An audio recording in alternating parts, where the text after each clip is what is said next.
Hey there, Pastor Al here on this Wednesday. Thanks for joining me. Thanks for letting me spend some time with you today and just look at the Word of God for some encouragement, an exhortation, and maybe a challenge today from the life of Peter. And we've dealt with Peter a lot in our times together and our encouraging words, and today is no different. We're going to be talking about Peter just before Christ's ascension as Peter is restored to Jesus Christ. In order to bring relevance to that event, we need to go back to the very beginning of the ministry where Peter is invited by Christ to be part of his discipleship program. He is out, Peter's out on the water and he's fishing. He comes to shore, caught nothing. Jesus said, let's cast out for a little ways. He said, well, we caught nothing all night, but we'll still go out. So they go out, they catch a ton of fish. And then Peter is invited by Jesus, Andrew, Peter, James, and John. It comes to find out all of them are invited by Jesus to become disciples. Jesus makes a statement. He says this, follow me, and I will make you fishers of men.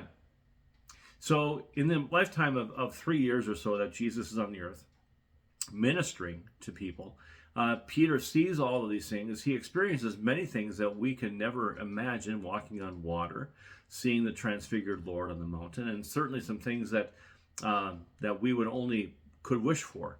And near the end now, as Jesus has been betrayed by Peter, or just denied by Peter 3 times, and then now Christ comes to a point where he's going to restore Peter back into fellowship. And Peter and the disciples were probably okay. In fact, a lot of them went fishing. In John chapter 21, we find out that all the disciples, 7 of them actually went fishing together. So evidently he was back in the fellowship with the disciples. But Jesus had some unfinished business with Peter. And of course, you know the story. Jesus asks Peter, do you love me? And 3 times Peter has to declare that he does love him. At the end of that, Jesus then is walking with Peter, and Peter looks back and looks at John and says, what about this man? And this is where we find the relevance and our point of encouragement today. Jesus says, don't worry about that man if he remains till I come. What is that to do? Then Jesus says to Peter in John 21, follow me.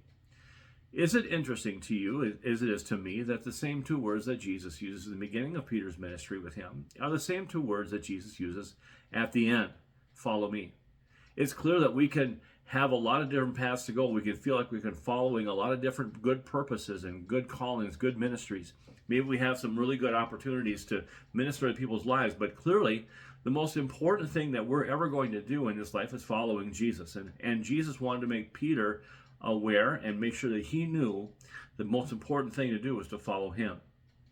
Now we know Jesus is going to go into the ascension here soon and going to be leading the disciples, but Peter never forgot that, and he followed Christ actually, and after the day of Pentecost he became the pillar of the early church and died a martyr.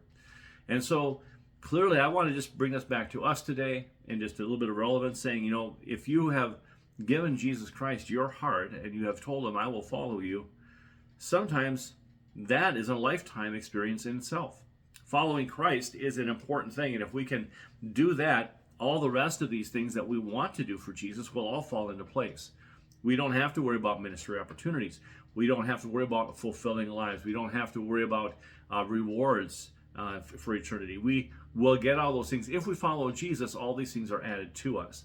So I want to encourage you today, as Jesus encouraged Peter, go back to the basics with Christ. If you gave your life to him, you promised you'd follow him. And sometimes that's all that Christ asks for us to do. Follow him. If you do that, you will succeed with Jesus Christ, I guarantee you. And it's the best place that you can be. I hope that you find that an encouragement today. And as always, have a great day in Jesus.